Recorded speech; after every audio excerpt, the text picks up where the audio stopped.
the Packer game. I'm watching the Tampa game and the 49er game. Now, they all have different specific issues. None of them can score. None of them can score. The Green Bay Packers cannot score. Now, if I'm those teams, I do have Tom Brady and Aaron Rodgers. I got Jimmy Garoppolo, but none of them can score. The Packers missed Devontae Adams in the worst fucking way. Tampa, who knows? Can't put my finger on that one. And the 49ers, I can't quite put my finger on it. The right tackle has been a major issue. I mean, guys have been flying up. But there are people in the backfield. When you want to get pressure on the Niners, you get pressure. And when you get pressure on Tom, like, he can't move. I would say the one, like, Aaron can kind of keep plays alive. He scrambles around. There's no one to throw to. Keep plays alive. Did you see the last play today? That thing was back from the dead.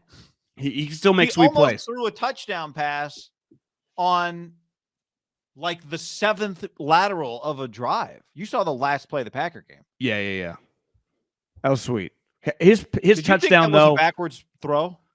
It was close. Had their arm out like it was illegal lateral. It just hit the guy in the nuts. It was the one did that go through his legs and, like, go out of bounds? Short hopped his nuts, I think. Yeah, and then went OB. But he made the touchdown to get him back in the game, where he kind of rolled out, was like vintage, like he still got it. To me, Brady looks like Brady can't move. Jimmy can move, but when he moves, it's usually a disaster.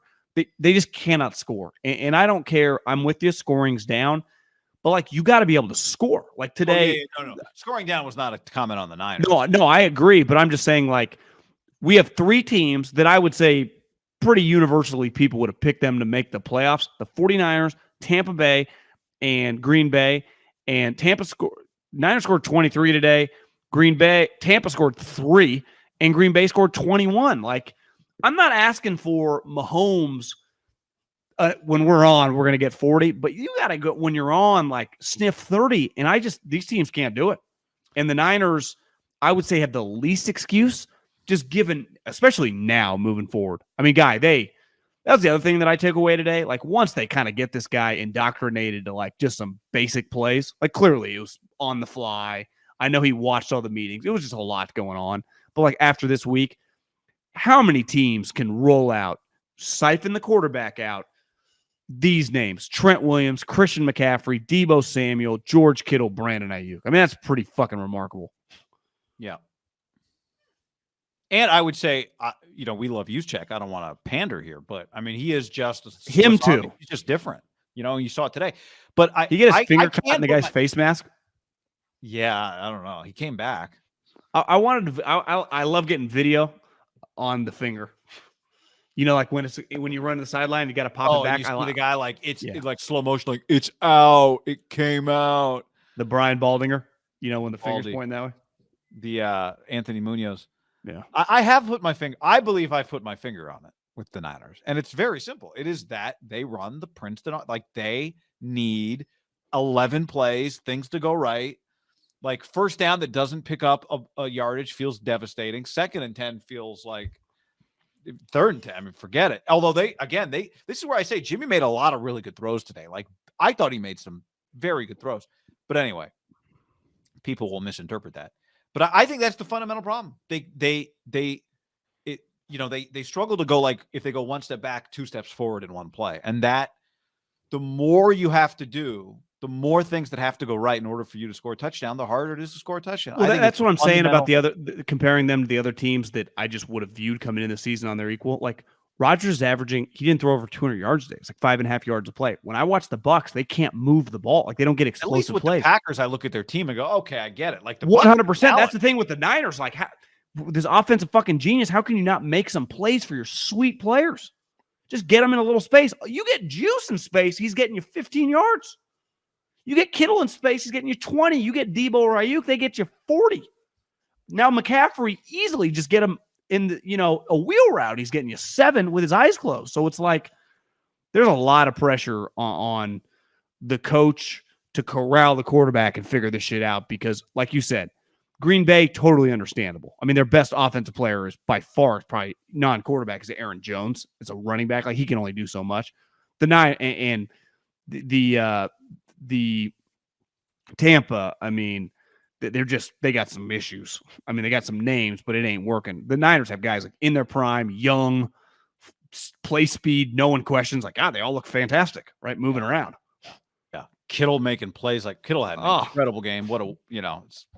He had an incredible game. Like, he was not single-handedly, but he was going to be one of the stars of the day if they found a way to pull that thing off. He was one of the best players. He was one of the best players on the field. For sure. To your point, you mentioned the NFC already, so we're in it. But what could the Niners trade? I don't want to do this, but like, if McCaffrey goes for a second, third, fourth, and a fifth, like, what's Kittle worth on the open market? Easily a first. Are the Rams involved in the bidding? Could the Niners be involved in their own bidding? No. Because the Niners, if Kittle was on the Panthers, and was available they wouldn't be able to get him because they don't have a first round pick. No. But let's just say, like, Kittle's on the Panthers the other day. The bidding is on. Niners and Rams would obviously both want him, right? The Niners sure as shit would. Well, the Niners would offer their second, their third, their fourth, and then the following year's one. Yeah, I mean, but the point is, let's just say the Niners had all their picks, would they have offered a 1, 2, 3? Like, yeah, they would have. Would they have offered 2 ones? They would offer a lot, especially with his contract too. So the Giants won, John. They're 6-1. Tampa lost. Tampa is still in first place in their division at 3-4. Panthers alive. Panthers are not alive at 2-5, although they'd love to get into a tiebreaker situation, I guess. The Panthers kicked their ass. That game, I saw a lot of that game. Like, it was crazy because the Panthers like hit multiple big plays in the passing game. And DJ Moore had a sweet touchdown where he like kind of dragged his feet. And then he had another catch that was not a catch, but was almost a catch. That was incredible. Pretty good for a guy who. What would he go for? A 1? I mean, what's the wide receiver class going to be like this year? That's the problem is you can always just get a sweet guy that's hasn't demanded a trade. Doesn't feel quite as sweet as previous couple years. Well, because there's not 3 Alabama guys, and the Georgia you're a year away from getting the Georgia tight end. And Smith and Jigba's been injured, right? I guess Jordan Addison. What's his? Is he hurt? No, he was back. Oh, he's on a bye, but he's supposed to be. They were on a bye this week, but it looks like it's not going to be long term. So how many games has Tom Brady not thrown a touchdown? Probably doesn't happen that often. Look, I was watching them today. The guy retired this year, then left the team during camp. It's not nothing. Like, that's just weird, and they look beyond weird. They look weird. But I'm not surprised that the Bucs are not as good this year. Seattle's 4-3, first place the NFC. Minnesota's the 2 seed at 5-1. I mean, you've got the Giants and the Vikings are a combined 11-2. I would sign up to play one of those teams in the playoffs in a heartbeat. But you got to get to the playoffs. That's the thing. Like somebody who's kind of good, if the Rams or the Niners or I would say the Giants are the story of the year. They have to be. But I would put Seattle pretty close. I mean, people put not only dirt on them, people thought they were going to be a laughing stock. I think fundamentally there are teams winning games right now that are not threats to win the championship in the playoffs.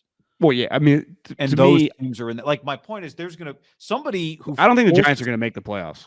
Okay, but somebody who forces their way in the NFC playoffs, who's maybe good but doesn't have a good record or could be better, is going to get a favorable matchup. The Giants are going to miss the playoffs at 6-1. Well, we got a big game next week.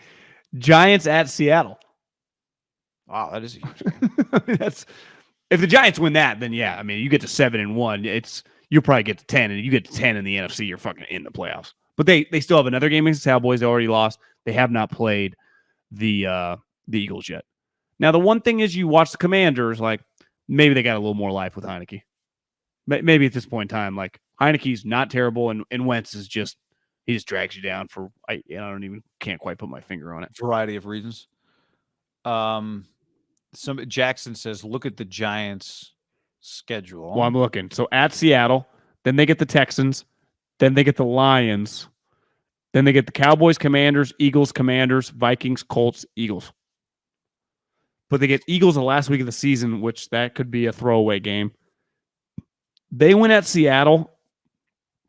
Yeah, they could do it. I mean, they might win 5 or 6 more games, right? They could be in the playoffs, yeah. Especially in the NFC, if they just win 4, 1, 2, 3, 4, 5, 6, 7, 8, 9. So if they go 4-5, they'll be a 10-win team. Yeah, they could do it. So the NFC East could have 3 teams. Niners better win the fucking division, or they say bye-bye to the playoffs. Yeah. Because the Giants will be the Giants and the Cowboys could be 10 wins will be a wild card all of a sudden. Yeah. Luckily, the rest of the NFC wide open. Yeah, I know. The 7th seed might be 8 and 9 this year. The end of the end of the Packer-Washington game was crazy. The Panthers-Bucks game was bizarre. The Jags almost, for people who didn't see that, the Giants are 6-1. They won 23-17 over Jacksonville, who had a Trevor Lawrence throws it. It's like down to the 2. You think the guy might be about to score, and then somebody comes in and stonewalls him, and the game ended like that. Like the Jags had a chance to score a touchdown to tie, and it would have been an extra point for the win. Seahawks-Chargers, relevant because the Niners play both. J.C. Jackson and DK Metcalf were both carted off with knee injuries in that game. I didn't see the DK one. I didn't either. I just saw him in a cart. I saw the J.C. Jackson one. It was a non-contact, just went down, a lot of pain, holding it, whole team around him, down on the ground forever. As we're doing this, maybe we've had an update on those, but the Chargers are kind of a joke. I mean, Denver's kind of done. Yeah, what are they? What are the Chargers? They were 4-2. They're 4-3. But I mean, how do you take the Chargers seriously? That's one. I thought they were a lock playoff team, and they just aren't. Did you see much of that game? No, barely watched any. I mean, is Herbert playing hurt? Feels like he might be. 33 of 51, 2 touchdowns, a pick. Mike Williams got hurt. I don't know if he came back in that game, but he limped off. Well, but again, like Herbert is 23. They're giving up 37 points. No, I know. I'm just saying it. Herbert the other day, kind of looked like maybe it wasn't 100%, but they should be able to score more than 23 and not give up 37. So it's a double whammy for them. Pretty shitty day, I thought, overall, just in terms of like the buzz this morning. It just felt bleh. Oh, you knew it was going to be coming in. To me, it actually got better than I thought because it was just weird. Like, I expected Panthers-Bucks to be bad because the Bucks would be kicking their ass, not because the Panthers would be kicking their ass. Titans-Colts never does anything for me. Oh. Bad Poor game. Colts don't even have like somebody else to throw in there just to pretend like you can get something out of this season, right? No. Although at 3-3, what are they? 3-3? God, they feel like they should be so much worse. They feel worse. They play the Commanders next week. Go Commanders. Kind of rooting for Heineke.